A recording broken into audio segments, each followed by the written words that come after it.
Hey, we are officially in summer. School is out. The weather has finally given us some swimming temperatures, and MCC's biggest summer event is just a little over a month away. So usually at MCC, we have a week of VBS for our kids, for our community, and it's a huge event that utilizes all of our facility, and on some days, it seems like all of our campus. And we knew that this year we would need some creativity because of our Immeasurably More campaign work that's being done in the next gen areas in our main building and at 37. And since our campus will not be available for that amount of people for 5 days, Michelle and Megan and their team have put together a brand new one-day event for July 26th that MCC will have down at Riverfront Park in Miamisburg called Family Fest. It's a free community event.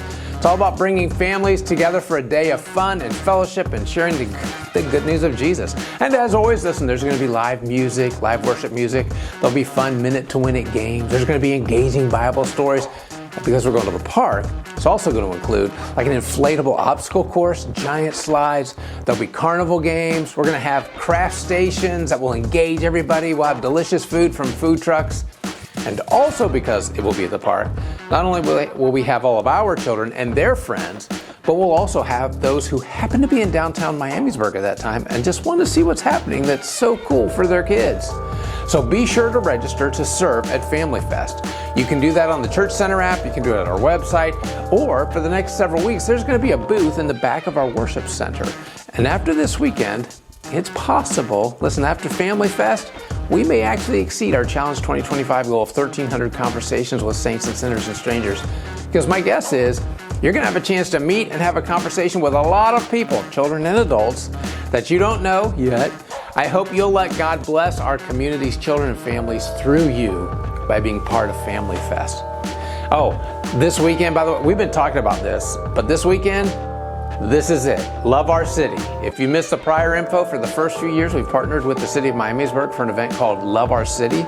It's an opportunity to work alongside others in our city to serve the city of Miamisburg and the citizens with projects around town. Now, this year, Love Our City, again, this weekend, registration begins at 9 o'clock on Saturday, June 7th. We'll work from 9:30 to 11:30 and then return to Riverfront Park from 11:30 to 1 for fellowship and food and fun. There's a lot of ways that you can serve. You can serve in the parks, where I hope to serve, or in homes, helping families that need help. There'll be trash collection throughout the city, sidewalk chalk where you can write notes of encouragement, or you can write a letter of encouragement to our community leaders. There'll be a prayer walk where you can pray over our city. There'll be community connections if you want to get to know more about the nonprofits in Miamisburg. And they'll be visiting elderly and shut-ins if you love to do that. Listen, not only can you love our city, again, you can also get to know some folks who will be serving with you.